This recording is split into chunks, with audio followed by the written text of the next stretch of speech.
வணக்கம். இது திராவிட பேச்சரங்கம். உங்கள் புவனேஸ்வரி. பெலிக்ஸ் ஜெரால்ட் அவர்கள் அவருடைய அரசியல் அனுபவத்துல, அதாவது பத்திரிகையாளர் துறை அனுபவத்துல நேர்மையான ஒரு அரசியல்வாதியை கண்டுபிடிச்சிருக்காரு. அந்த அரசியல்வாதி தான் மூத்த அதிமுகவோட முன்னாள் மாவட்ட செயலாளரும் செங்கோட்டையன் அவர்கள். அவரு தான் ஊழலே செய்யாத அரசியல்வாதி என்று கண்டுபிடிச்சிருக்காரு. அந்த செங்கோட்டையன் ஊழல் செஞ்சிருக்காரா இல்லையா, என்ன மாதிரி ஊழல் செஞ்சிருக்கிறாரு என்பது குறித்து தான் இந்த காணொலியில நம்ம பார்க்க போறோம். காணொலிக்குள்ள போறதுக்கு முன்னாடி நம்ம திராவிட பேச்சரங்க சேனலை சப்ஸ்கிரைப் பண்ணிக்கோங்க. நன்றி, வணக்கம். இப்போ பெலிக்ஸ் ஜெரால்ட் அவர்கள் பேசினது என்னன்னு கேட்டுருங்களேன். ஏன் இவ்வளவு ஃபாஸ்டா செங்கோட்டையன் போன மாதிரி அந்த ஸ்பீட் இல்ல? ஏன்னா செங்கோட்டையனுக்கு இதுவரை எந்த ஊழல் குற்றச்சாட்டும் அவர் மீது இருந்தாலும் அவர் மீது இதுவரை எந்த ஊழல் குற்றச்சாட்டு இல்ல. இபிஎஸ் மேல ஊழல் குற்றச்சாட்டு இருக்கு, டிடிவி மேல ஊழல் குற்றச்சாட்டு இருக்கு, ஓபிஎஸ் மேல ஊழல் குற்றச்சாட்டு இருக்கு. ஊழல் குற்றச்சாட்டு இல்லாம ஏஎம்கேல ஒருத்தர் இருக்கிறாங்க, வெரைட்டிவ்ல ஜெயக்குமார் கூட பாக்கி ஊழல் இருக்கு, புரியுதுங்களா? ஆனா இவர் மேல பெருசா எந்த வித ஊழல் குற்றச்சாட்டுகளும் இதுவரை இல்ல. அப்ப ஓரளவுக்கு அவர் நேர்மையா அந்த துறையில இருந்திருக்காரு தானே. இதுதான் ரொம்ப முக்கியமா நான் பாக்குறேன். ஏன் செங்கோட்டையனுக்கு உடனே உள்ள ஆக்சஸ் கிடைக்குது அப்படின்னா இதுவரையும் அவன் மீது எந்த ஊழல் குற்றச்சாட்டுகளும் இல்லை. பாத்தீங்களா? அதாவது அவரு இதுவரைக்கும் எந்த ஊழல் வழக்கிலையும் சிக்கல, எந்த ஊழல் குற்றச்சாட்டே அவர் மேல இல்ல.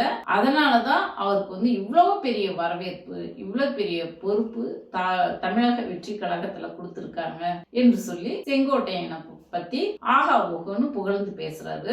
அதாவது செங்கோட்டையன் என்ன மாதிரியான ஊழல் செஞ்சாரு என்ன என்று இந்த அரசியல் நோக்கர்கள் அனைவருக்குமே தெரியும். பத்திரிகை துறையில பத்திரிகையிலையும் ரொம்ப பிரபலமா ஒரு ஊழல் வழக்கு வந்ததுன்னா எந்த அளவுக்கு பப்ளிசிட்டி ஆகும் என்று அனைவருக்குமே தெரியும். ஆனா இவரு இந்த பெலிக்ஸ் ஜெரால்ட் மூத்த பத்திரிகையாளர், அரசு ஆங்கில துறை பத்திரிகையிலையும் பணியாற்றி இருக்கிறாரு, தமிழ் பத்திரிகை துறைகள்ல பலவற்றில பணியாற்றி இருக்காரு. அது மட்டும் இல்லாம இந்த ரெட்பிக்ஸ் சேனல் துவங்கி அதையும் பல ஆண்டுகளாக நடத்திட்டு இருக்காரு. இவ்வளவு பெற்ற அரசியல் அனுபவம் வாய்ந்த ஒரு பெலிக்ஸ்க்கு எப்படி இந்த ஊழல் வழக்கு தெரியாம போயிருச்சு அப்படிங்கிறது தான் வியப்பு. அதாவது இந்த அம்னீசியா பேஷண்ட் இருப்பாங்க இல்லையா, பழசெல்லாம் மறந்துடுவாங்க. இப்போ இந்த கமலும் ஸ்ரீதேவி நடிச்ச படத்துல கூட ஸ்ரீதேவி பழைய அந்த தற்சமயமா நடந்த நிகழ்வுகளை மறந்துடுவாங்க, பழசு மட்டும் நினைவுல இருக்கும். அது அந்த படத்துல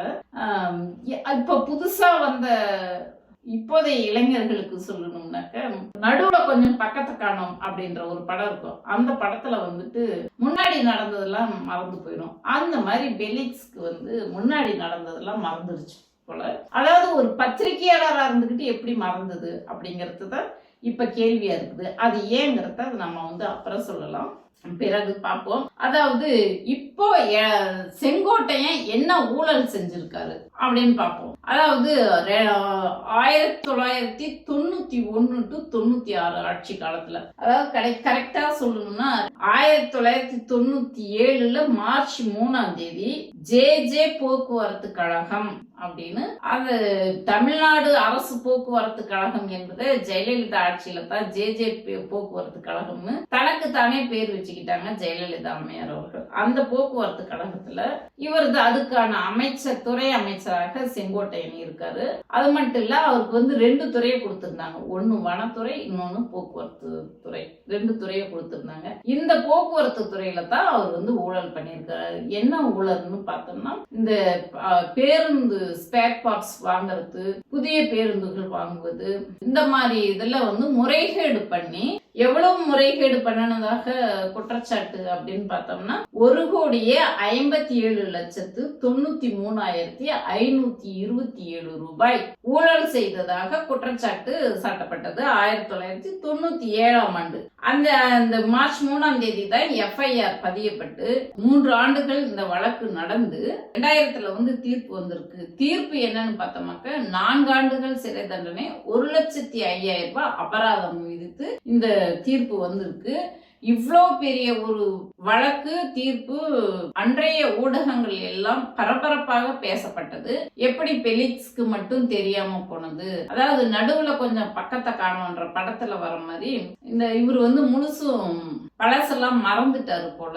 ஆனா இவரு ஏன் திடீர்னு இப்படி பேசுறாரு என்பதை நம்ம டிவிகேவுக்கு ஆதரவாகவும் செங்கோட்டையனுக்கு ஆதரவாகவும் பேசுறாரு அப்படின்னு பார்த்தோம்னா நம்ம எல்லாத்துக்குமே நல்லா தெரியும். 2 நாட்களுக்கு முன்னாடி வர இவர் பிஜேபியும் அதிமுகவையும் ஆதரிச்சு தான் பேசிட்டு இருந்தாரு பெலிக்ஸ். இப்போ டிவிகேவை ஆதரிக்கிறாரு. அது ஏன் அப்படின்ற ஒரு கேள்வி வருது. இன்னொன்னு இவர் செங்கோட்டையன் இந்த அமித்ஷாவை போய் சந்திச்சுட்டு வந்தது, நிர்மலா சீதாராமனை சந்திச்சது, அது டெல்லிக்கே போய் சந்திச்சுட்டு வந்தாரு. இதையெல்லாம் எதுக்காக போய் சந்திச்சேன் அப்படின்னு சொல்லிட்டு அவரே சென்ற மாதத்துல சொன்னாரு. அவங்க சொல்லித்தான் நான் அதிமுகவை ஒருங்கிணைக்கிற பணியை அவங்க தான் சொல்லி நான் செஞ்சேன் அப்படின்ட்டு செங்கோட்டையனே சொல்லியிருக்காரு. சொல்லிட்டு இப்ப திடீர்னு போயிட்டு தாவேக்காவோட சேர்ந்துட்டாரு. இப்ப இதையெல்லாம் கணக்கு போட்டு பார்க்கும்போது என்டிஏ கூட்டணி ஆதரிச்சுக்கிட்டு வந்த டிவிகேவை இன்னைக்கு ஆதரிக்கிறாரு. அமித்ஷா சொன்னபடி கேட்டுட்டு இருந்த செங்கோட்டையன் டிவிகேவுல போயிட்டாரு.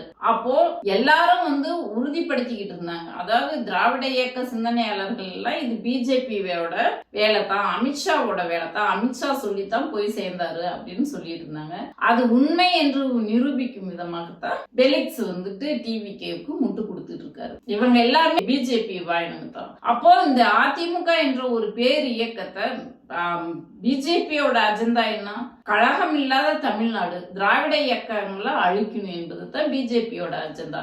அதுல இப்போ அதிமுக ஆட்சியில நம்ம ஏற்கனவே இதை பத்தி பேசியிருந்தோம். அதிமுக எடப்பாடி பழனிசாமியை முதல்வர் ஆக்கணும் என்பதை விட அந்த கட்சியை பலவீனமாக்கணும் என்பதுதான் அமித்ஷாவோட பிஜேபியோட அஜெண்டா. அப்போ இன்னும் டிடிவி தினகரனும் தாவேக்காவுக்கு போக போறாரு, ஓபிஎஸும் தாவேக்காவுக்கு போக போறாரு. போய் இப்படி ஒவ்வொருத்தரா தாவேக்காவுல போய் சேர்த்துட்டு அந்த கட்சியை பலம் பொருந்திய கட்சியாக செங்கோட்டை என்ன சொன்னாருன்னா, என்னுடைய பாக்கெட்ல கூட ஜெயலலிதா படம் தான் இருக்கும், அது கூட காட்டுறோம் பாருங்களேன். அவரு கோபிச்செட்டிப்பாளையத்துல செங்கோட்டையன் அலுவலகத்துல அந்த தாவேக்காவோட பிளக்ஸ் வச்சிருக்காங்க. அந்த பிளக்ஸ்ல இதுவரைக்கும் தாவேக்காவுக்கு அவங்க கொள்கை தலைவர்கள் படத்தை மட்டும்தான் வச்சிருந்தாங்க. இன்னைக்கு அதுல எம்ஜிஆர் ஜெயலலிதா படத்தை போட்டு வச்சிருக்காரு. அப்போ இதுக்கு என்ன அர்த்தம்? பாக்கெட்ல நான் ஜெயலலிதா படத்தை தான் வச்சுக்குவேன் அப்படின்னு சொல்றாரு. தாவேக்கா துண்டை நான் போட மாட்டேன், போட்டா என்னை கலாய்ச்சிருவாங்கன்னு அப்பயே பேசுறாரு. அப்போ இதுக்குள்ள என்ன அர்த்தம்?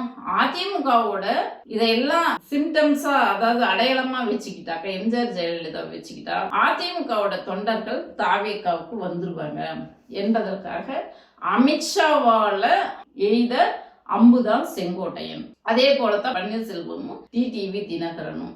இதுதான் இந்த அதிமுகவை பலவீனப்படுத்தணும் என்பதற்காக அமித்ஷா செஞ்சிட்டு இருக்காரு.